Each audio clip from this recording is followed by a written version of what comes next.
Tous les jours, il parcourt des millions de kilomètres tout en restant sur son siège. Voici Guy Birenbaum, vu du net sur Europe 1. Bonjour Guy. Sur mon Saint-Siège, Bruce. Oh, magnifique, absolument, puisqu'il est question du Vatican ce matin.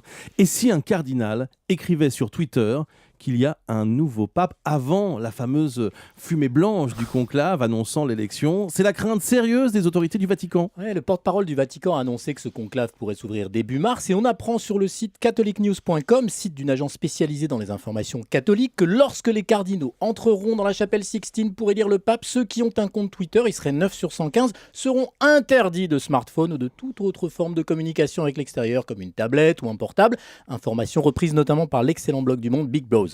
Pourquoi ces précautions? Pour éviter tout de suite, quand le pape a annoncé sa démission le 11 février, Timothy Michael Dolan, l'archevêque très connecté de New York, a tweeté dans l'après-midi. Ce matin, notre Saint-Père a annoncé sa démission, tweet qui renvoyait vers un article publié peu avant par ses soins sur son blog The Gospel in the Digital Age. Son compte Twitter, Cardinal Dolan, est suivi par plus de 80 000 abonnés. Lui, c'est simple, il ne suit que le pape Pontifex. D'autres ont-ils tweeté aussi le jour même à propos de la démission du pape? Toujours dans l'après-midi, catholicnews.com évoque le cas du cardinal Gianfranco Ravazzi, le président du Conseil pontifical pour la culture, qui a tweeté une prière traditionnelle en latin, je vous la fais en français. Sous ta protection, nous cherchons refuge, ô Sainte Mère de Dieu. Donc on a la preuve que des cardinaux tweet. Oui. Voilà. Plusieurs.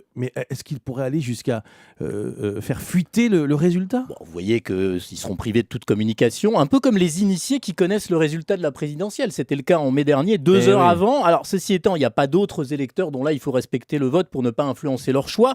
Une certaine logique, l'éthique voudrait que rien ne filtre avant la fumée blanche, que les cardinaux résistent à la tentation, à moins que le futur ancien pape lui-même n'utilise son compte Pontifex et annonce lui-même, vous imaginez, il dirait « Urbi et Wi-Fi », hop, les voies du Seigneur sont impénétrables.